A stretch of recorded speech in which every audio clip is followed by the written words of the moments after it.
Genesis 2. So the creation of the heavens and the earth and everything in them was completed.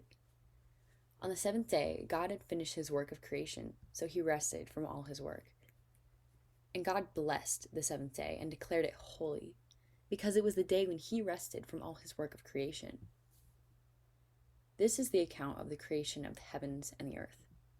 The man and woman in Eden, when the Lord God had made the earth and the heavens, neither plants nor grains were growing on the earth. For the Lord God had not yet sent rain to water the earth, and there were no people to cultivate the soil. Instead, springs came up from the ground and watered all the land. Then the Lord God formed the man from the dust of the ground. He breathed the breath of life into the man's nostrils, and the man became a living person. Then the Lord God planted a garden in Eden in the east, and there he placed the man that he had made. The Lord God made all sorts of trees grow up from the ground, trees that were beautiful and that produced delicious fruit. In the middle of the garden, he placed the tree of life and the tree of the knowledge of good and evil. A river flowed from the land of Eden, watering the garden and then dividing into 4 branches. The first branch, called the Pishon, flowed around the entire land of Havilah, where gold is found. The gold of that land is exceptionally pure. Aromatic resin and onyx stone are also found there. The second branch, called the Gihon, flowed around the entire land of Cush. The third branch, called the Tigris, flowed east of the land of Asher. The fourth branch is called the Euphrates.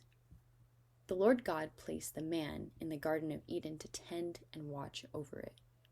But the Lord God warned him, "You may eat freely of the fruit of every tree in the garden, except the tree of the knowledge of good and evil. If you eat its fruit, you are sure to die." Then the Lord God said, "It is not good for the man to be alone. I will make a helper who is just right for him." So the Lord God formed from the ground all the wild animals and all the birds of the sky. He brought them to the man to see what he would call them, and the man chose a name for each one. He gave names to all the livestock, all the birds of the sky, and all the wild animals.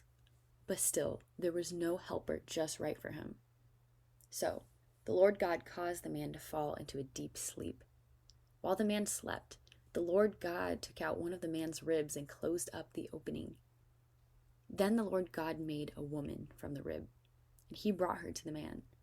"At last," the man exclaimed, "this one is bone from my bone and flesh from my flesh. She will be called woman because she was taken from man." This explains why a man leaves his father and mother and is joined to his wife, and the two are united into one. Now the man and his wife were both naked, but they felt no shame.